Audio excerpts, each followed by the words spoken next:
किसी व्यक्ति के वेतन का 20% भाग किराए पर खर्च होता है। कोई व्यक्ति है, उसके वेतन का 20% भाग किराए पर खर्च होता है, 60% भाग जीवन यापन पर खर्च होता है, वो 10% भाग की वो बचत करता है, 10% भाग की बचत करता है। यदि वह शेष 30 रुपए बच्चों की शिक्षा पर खर्च करे तो उसका वेतन कितना है?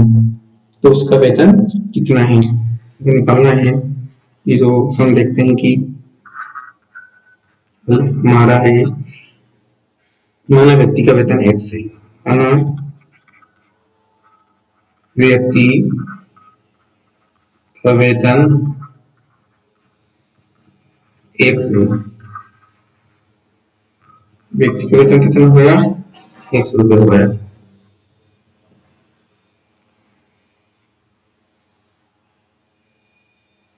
अनुसार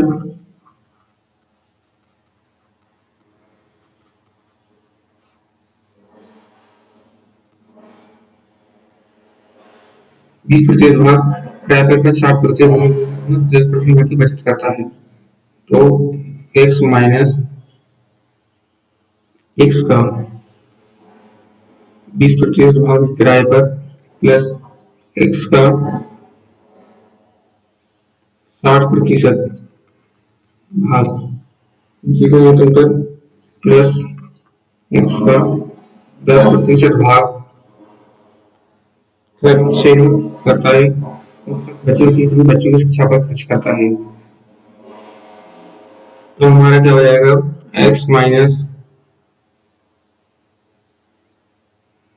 x कर दी हमने कॉमन, 20 प्लस 60 80, 10 90, 90% बराबर 30।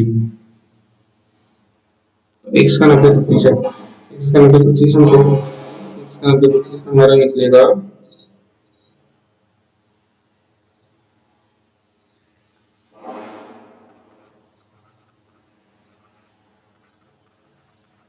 90% 100 बराबर 30।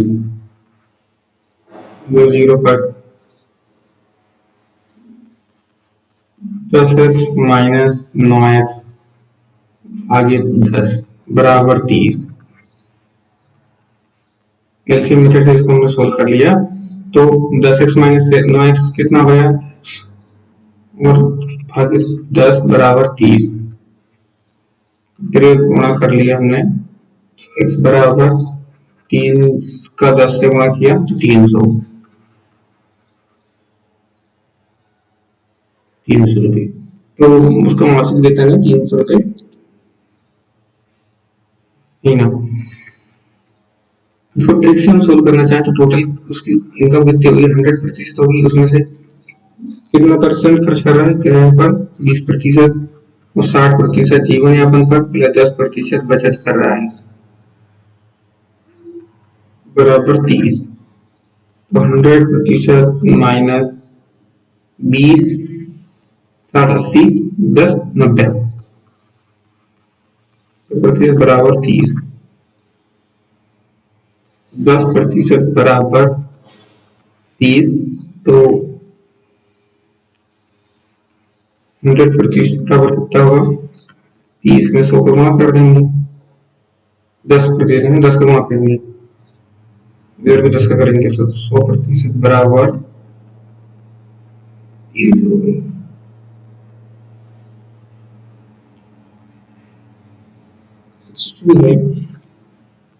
रामबाबू ने अपनी आय का 3% धर्मार्थ दान दे दिया है और शेष का 12% बैंक में जमा कर दिया।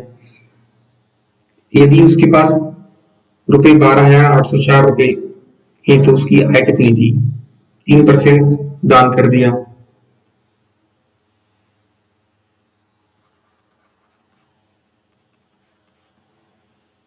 रामबाबू की मासिक आय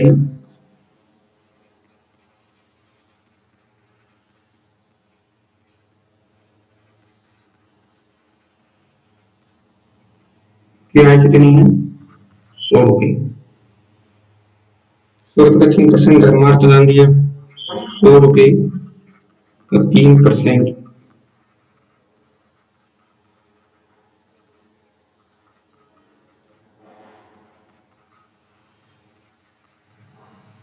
टर्म दे दिया तो 100 रुपए का 3% कितना हो गया?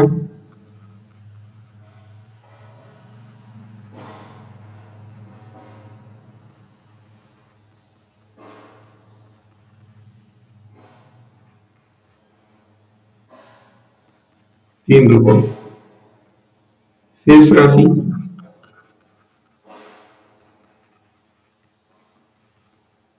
100 - 3 बराबर 97 रुपए। 97 रुपए का 12%।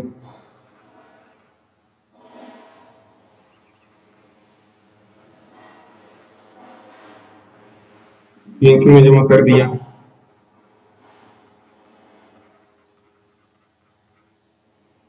97 रुपए का 12% बैंक में जमा, तो हमारा जो जाएगा 97 रुपए।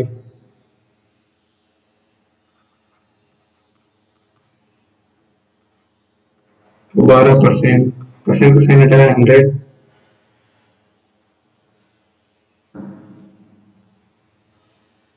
3 × 12, 2 × 12, 2 पंजे 10, 0, 2 3 6, 2 4, 2 5 10, 25।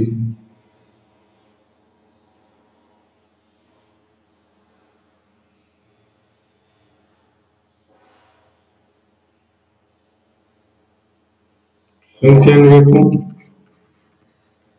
3 से गुणा कर देंगे और 25 से भाग देंगे, तो हमारा आ जाएगा ये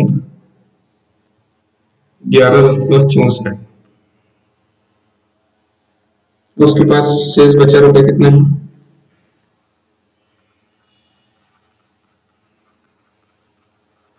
उसके पास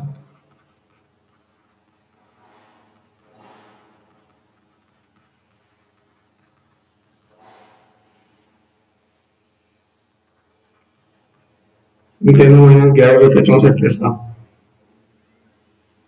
₹85 36 पैसा।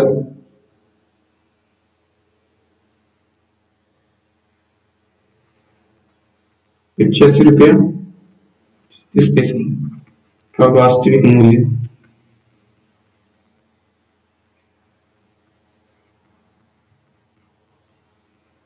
12,804 रुपये।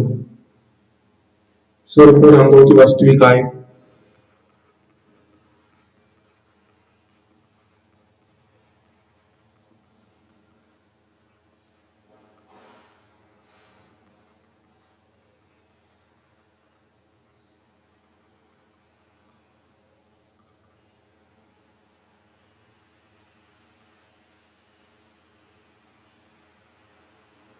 बारह आठ सौ चार भागी 85 रुपये 36 पैसा इंटू कितना 100 हमारे इनको सोल्व करेंगे तो 15,000 रुपये।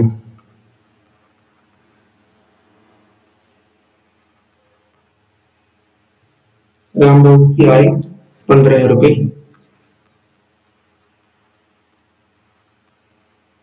रामबाबू की आय 15,000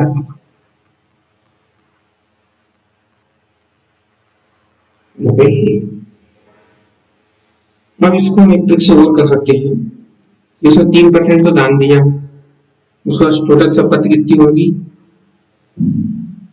100 का वेतन कश्यप के वेतन से 20% अधिक है। तुलसीराम का वेतन कश्यप के वेतन से 20% अधिक है। यदि तुलसीराम 720 रुपये बचाता है, तुलसीराम 720 रुपये बचाता है तो उसके वेतन का 4% है, जो उसके वेतन का 4% है। कश्यप का वेतन कितना रुपये होगा? माना कश्यप का वेतन 1 से माना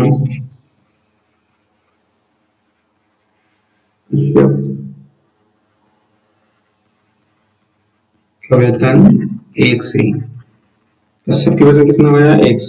तुलसीराम का वेतन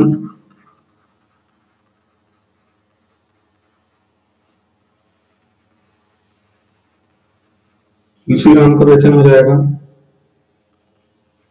x + x का 20%।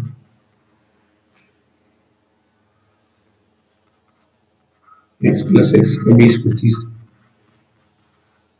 20 एलसीएम मेथड से हल करेंगे इसको। X upon 5, 6x upon 5। इसी अनुसार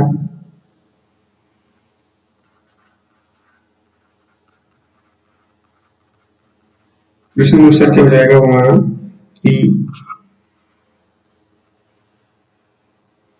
तुलसीराम का वेतन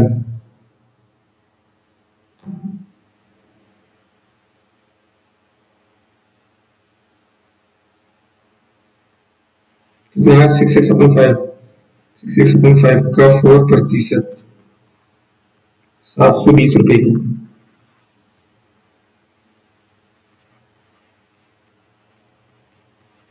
इसका सम होता है डिवाइड 100, 720।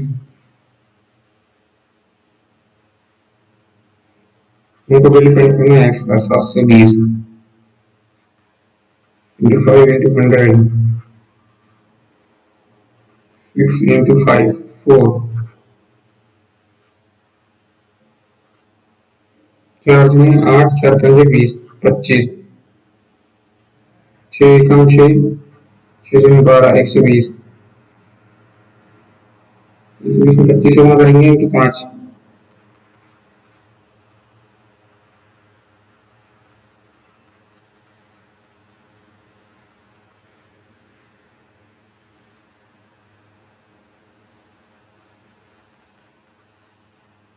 इसका 0 क्या 0, 5, 60, 600, 600 में कैप्चर कर देंगे 25 से गुणा, 25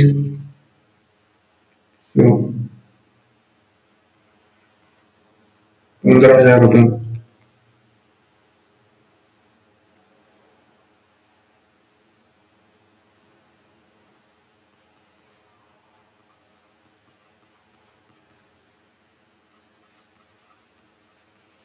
कश्यप का वेतन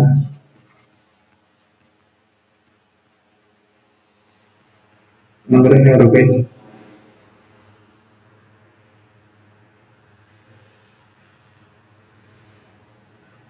किसी व्यक्ति की मासिक आय 13,500 रुपए थी, किसी व्यक्ति की मासिक आय 13,500 रुपए थी, तब उसका व्यय 9,000 रुपए था। अगले वर्ष उसकी आय 14% बढ़ गई तथा उसका व्यय 7% बढ़ गया, उसकी बचत में प्रतिशत वृद्धि देखी। किसी व्यक्ति का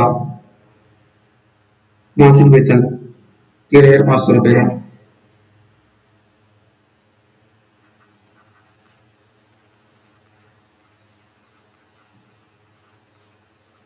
व्यक्ति का मासिक वेतन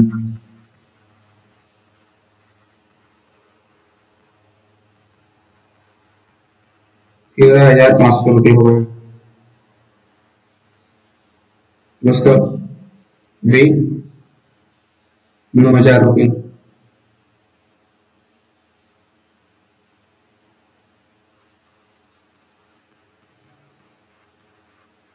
9,000 रुपए हो गए।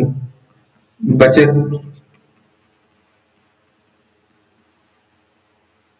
13,500 माइनस 9,000 तो कितना बचेगा हमारा 6,000, 4,500।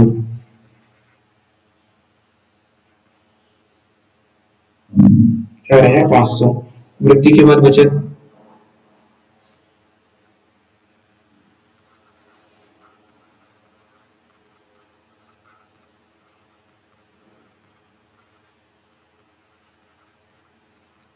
वृद्धि के बाद बचत कितनी हो जाएगी? 13,500 रुपए तो उसको बचत हो रही है, वेतन है उसको, उसमें 14% की वृद्धि हो गई, 114%, 10 हो गया, और उसमें से 9,000 रुपए खर्च कर दे रहा है। 9,000 रुपए पर 7% की वृद्धि हो गई, 7%, तो डिवाइड में 100, डबल जीरो से डबल जीरो गए, डबल जीरो से डबल जीरो गए, 13,135 इंटू 114 माइनस 990 इंटू 160,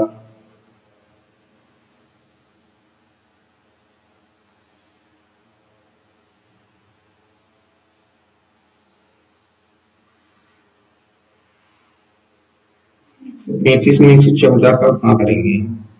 4 का किया, 4 20 का 0 80 का 2, 4 के 12, 12 2 14, 14 के 4 80 का 1, 4 कम 4 और 1 5,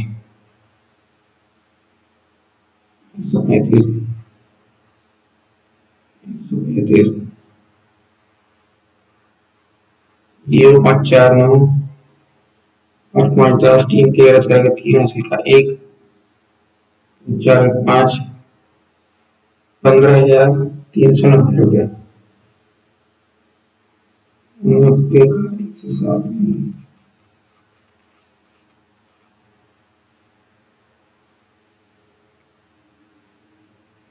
79 73 का 3 80 का 6, 0 जगह पीछे आ जाएगा 9 30, 15,390, 15,390,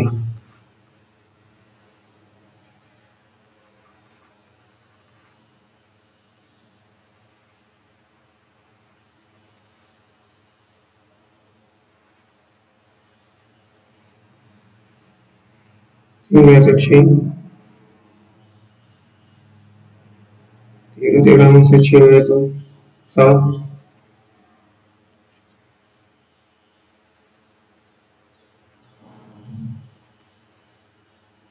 5,760 रुपये।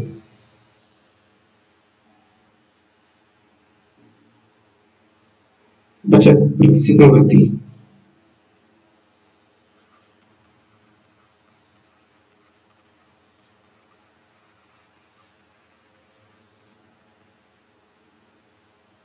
5,760 रुपये की बचत हो रही।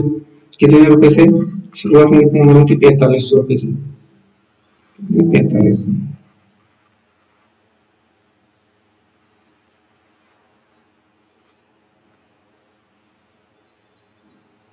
अच्छा 760 माइनस 4500, तुम्हारा जाएगा प्रतिशत में वृद्धि 48।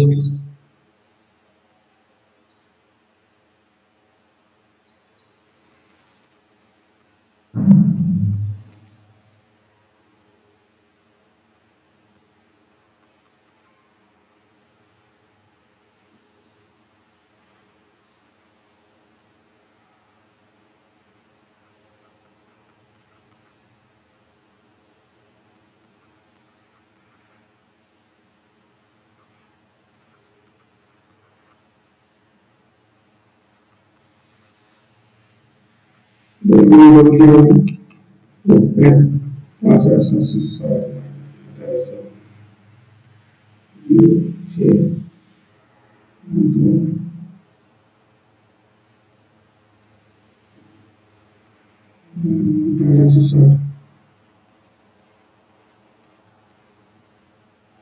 45, 10, 25,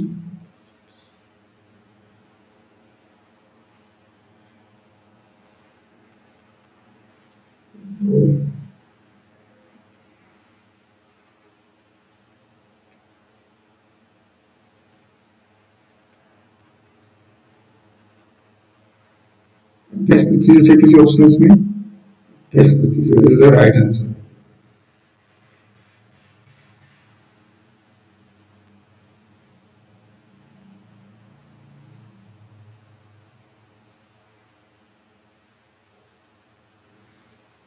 नंबर 65, पिता अपने 2 पुत्रों को अपनी मासिक आय का 1% उनकी जेब खर्च के लिए देता है। पिता क्या करता है? अपनी आय का 1% अपने बच्चों को दे देता है। दोनों पुत्रों को मिलने वाली धन राशि का 80% बड़े लड़के को मिलता है, 80% बड़े लड़के को मिलता है, चलो 20% छोटे वाले को मिलता होगा, इसका मतलब वो अपने भाग का 80% पे कर देता है, और अपने भाग का 80% वो उसके भाग में जो आया 80%, उसका 80% वो खर्च कर देता है। ये 20 रुपए की माली बचत करता है, तो पिता की मासिक आय कितनी होगी वो निकालना है। तो माता माना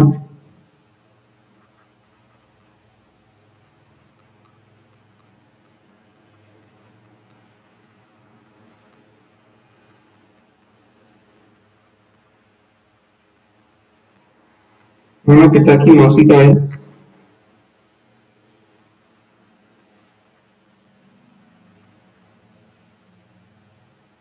बड़ा पुत्र द्वारा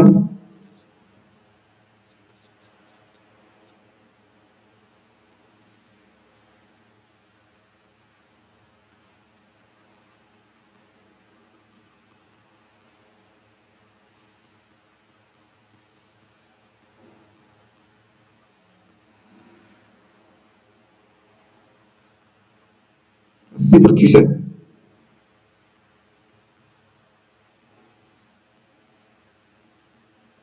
खर्च करता है, मतलब 20% की बचत करता है, 20% की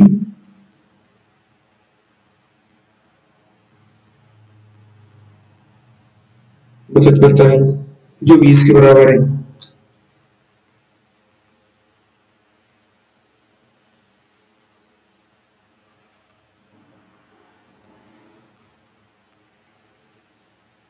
ये 20 रुपए के बराबर है। प्रश्नानुसार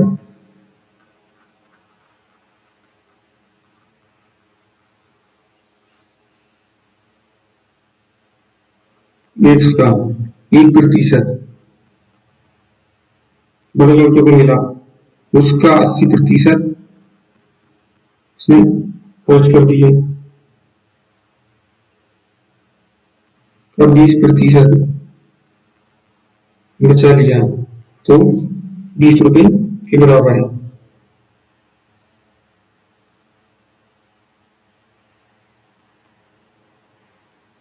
1% मतलब 1/100 का 80%, 80/100 का 20%, 20/100 बराबर 20।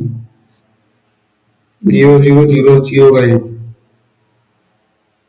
8 दूनी 16, 16x बराबर 20 गुणा 0 0, 4 बार 0,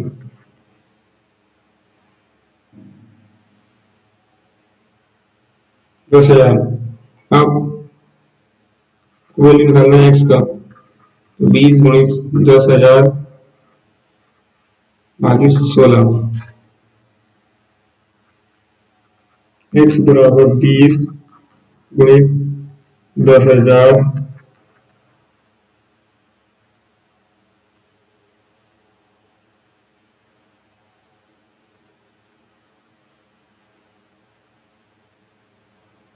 भागे 16, 4 4 20, 4 दूनी 8, 4 20,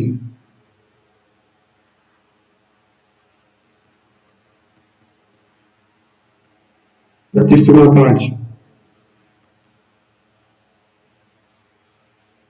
25 का 5 हासिल का 2, 5 10 10 2 12, 12,500 रुपये वो कमाता है।